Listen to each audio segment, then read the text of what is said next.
What's up, y'all? My name is JR, and for those of you who don't already know, I'm a huge movie and TV nerd. If you're new here, I appreciate you taking the time to check out my channel. I hope you consider sticking around and joining the film community I'm trying to build here on YouTube.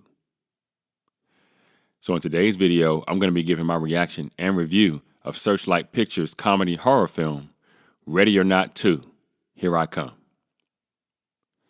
And just so you guys know, this video will contain spoilers, so if you haven't gotten out to the theaters to see this movie yet and you don't want to know anything that happens in it, you might want to exit this video now. And with that being said, no more wasting time. Let's get into it.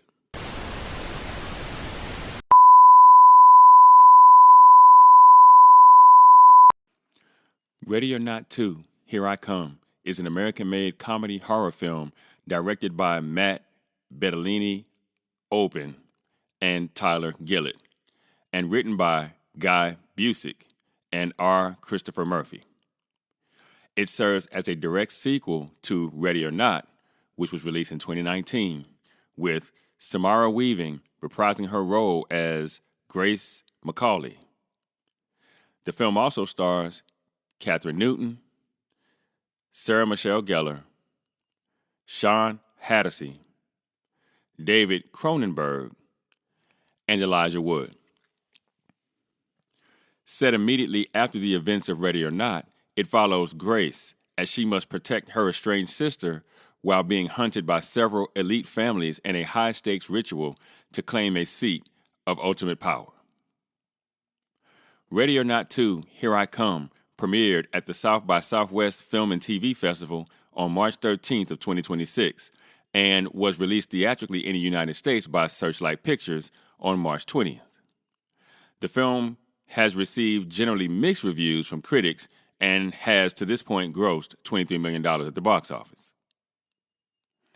And at the time of the making of this video, this movie has a 73% on Rotten Tomatoes based on 185 critic reviews, with its popcorn meter currently sitting at 90% based on over 1,000 verified ratings. The movie has a Metascore of 59 on Metacritic based on 33 critic reviews, with a user score of 6.9 based on 31 user ratings. And finally, the movie has a 7.0 out of 10 on IMDb with over 7,500 ratings. Now, I'll admit to you guys that I didn't see the first movie before I saw this one. I only went back and watched the first movie after I saw this movie, which isn't usually how I like to approach these things, but I wanted to be upfront with you guys and explain that I didn't have the advantage of seeing the events that preceded this particular film, which might have been a good thing because it also meant that I could judge this film on its own merits instead of lumping it in with the previous one. So I guess that's something. Now, despite that fact, I know that this film picks up almost in the immediate aftermath of the first movie, which I thought would be a risk given how long it's been since the first movie, but I thought the filmmakers managed to pull this off fairly seamlessly. So I have no complaints there. Now, the film makes use of the typical three-act structure, and it even saves the cat, which I was surprised by, but I can appreciate, mostly because I'm starting to see less and less of that structure in modern films these days. And despite that, I really do think it's the best structure for most stories to follow. Now, I thought Samara Weaving and Katherine Newton had very good chemistry. And that was a huge plus for the film, as it was their responsibility to carry the film from start to finish, with a story about their separation when they were younger, how the time apart had impacted the both of them, and them attempting to reconnect and heal those wounds. And I actually liked the way the characters were set up in this story. Dare I say, it was done masterfully, because I thought that having the girls be orphans who lived together with people who didn't necessarily treat them well would have probably made them tough, right?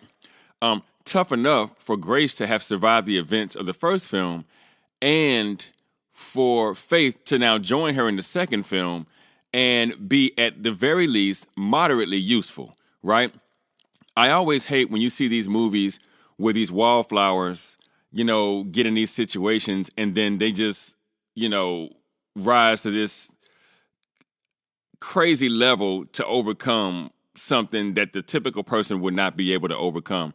So I at least like the fact that the writers thought enough to make the character's backstory here something that might lead to them being able to get through the circumstances that they were placed in here in this particular story. Now, that said, I absolutely love the supporting cast in this film as well. I think that almost every person that was a part of the supporting cast did an amazing job of playing their particular characters, all of them bringing their own brand of comedic styling to their would-be assassination of the two main characters. I really did think that each character kind of had their own swag, if you will, right? The types of weapons that they wanted to use and everything, and even their personalities just kind of really fit, and the personalities were fun. You know what I mean? And so it kind of made the film an easy watch, if you ask me. And, you know, I especially enjoyed Maya J's performance. And look, I think she does really well in comedic roles, period. You know, she was in Gen V, and I thought she was good there as well. Because she has this dry sense of humor that kind of makes the characters that she plays funny without her having to do a whole lot. You know, especially like overacting. And after Ignacio dies, you know, her father in the story, and Francesca has to be tagged in to take his place, the fight scene that ensued between her and Grace was both equal parts comical as it was well performed, right?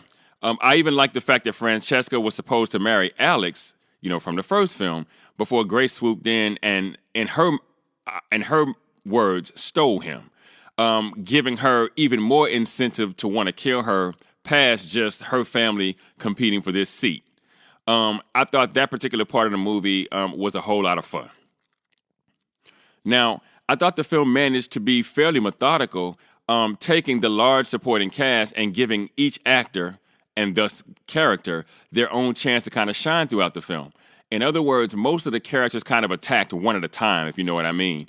And that gave us a chance to kind of see, you know, the intricacies and the differences between the characters. And I thought that was just as much interesting as anything else was. And the supernatural element kind of helped to accentuate the comedic aspect of this particular story, including an actual devil cult. And interestingly enough, there is another film that was just released that also features a devil cult. But if you ask me, I think this particular film did it better than the other did, and that's just my 2 cents. Now, I thought the story itself worked fairly well, though the film overall, I'll admit, was fairly predictable. And films that kind of save the cat tend to be that, right? Which is maybe why a lot of films try to avoid it these days, but still, I think it works better when films follow that structure than when they don't. I think things can go off the rails really, really easily when they don't. And I don't think that there was anyone who went to see this movie that didn't understand that the sisters would escape their circumstances somehow, just as Grace had done in the previous film, and that all of their would-be assassins would be dispatched in the process. I say all of that to say that this story was mostly about the how, much like a lot of films in this particular subgenre. Much more about the how than the what. Now, I thought the action kept the story moving forward, and the parts that were meant to be funny actually were in this case. And that's not always an easy thing to accomplish in an action horror comedy film, because you have to take the time to balance the action and the comedy and the horror elements against one another so as to not lean too heavily in any given direction. You really want balance, right? Is the thing. And given that, I thought the film played fairly fast with not very much dead time in between action set pieces.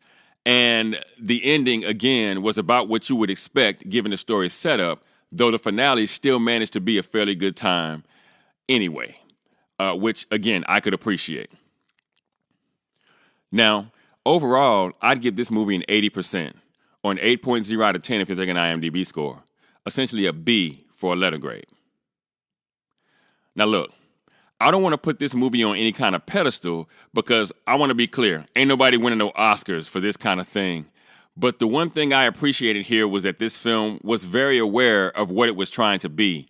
And in that regard, I think it knocked the ball right out of the park. And given that I actually think it was better than some of the other movies that have come out in the same vein this year already, like Send Help and Scream 7, and also They Will Kill You, if you're looking for a film with lots of killing, lots of blood, and some laughs, not only do I think this film will give you what you're looking for, but I think it'll do so better than any other film that has tried to this year so far. But what do you guys think? Have you had a chance to get to the theater to see Ready or Not 2? If you have, what did you think about the story? Did you find it as predictable as I did? What did you think about the characters? Did you enjoy the action sequences? Did you find the film funny? Let me know in the comments. And for those of you that might be new to the channel, be sure to like and share this video. If you really like the content, be sure to subscribe and hit that notification bell. That way you'll be notified whenever I drop a new video. Also, feel free to subscribe to my main channel and my new shorts channel for additional content. The links are in the description. In addition to that, be sure to go and check out themaskscreenwriter.com for more television and film reviews and info on my upcoming film projects. And with that, I'm going to go ahead and get out of here. I got screenplays to write. And I'll catch y'all in the next video.